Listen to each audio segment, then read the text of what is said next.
Magandang tanghali po sa inyo lahat. Ito yung ating natirang kanin. Minatira din tayo ditong prosciutto. Nag-gayat ako ng 2 carrots, 2 itlog. Lalagay natin sa ibabaw pang toppings, sibuyas at bawang. Yan ang ating kakainin ngayon. Kain na kayo. Pati aking amoy natututo na rin kumain ng ating pagkain. Pero rin ating sinangag.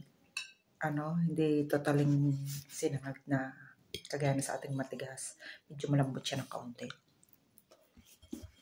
Tawag dito risotto. Parang parang reso cantonese. Hindi naman siya malambot. Tama lang. Kain pala kayo. Hindi ko na kayo naalok.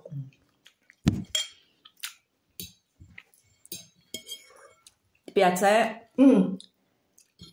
May sabaw tayo din ng minestrone. Esquisito. Bene. E sapina bene con le carote. Ok. A te? A me mi piace.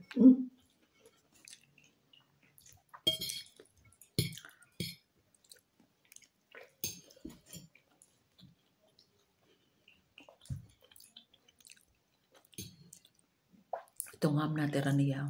Kasi ang kanain ko isda, hindi yun nakain ng yung isda. Nilagay ko sa freezer para hindi masira. Kasi pag nabuksan na, dapat kinabukasan kakainin na asin. Kaya nilagay ko sa freezer.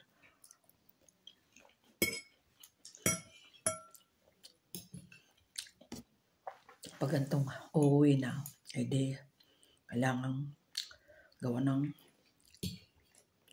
solusyon at nang hindi mapatapon ng mga pagkain sa mahal ngayon ng mga bilihin.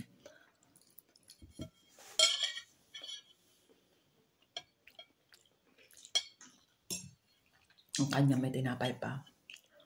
Pinagbukod ko rin nakaparasong itlog at saka gulay. Dinagdagan ko yung aking carrots.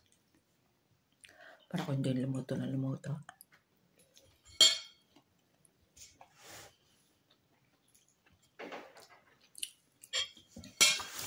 Sige na guys, pakikaway. Bye-bye sa inyo. Thank you for watching guys. Bye-bye.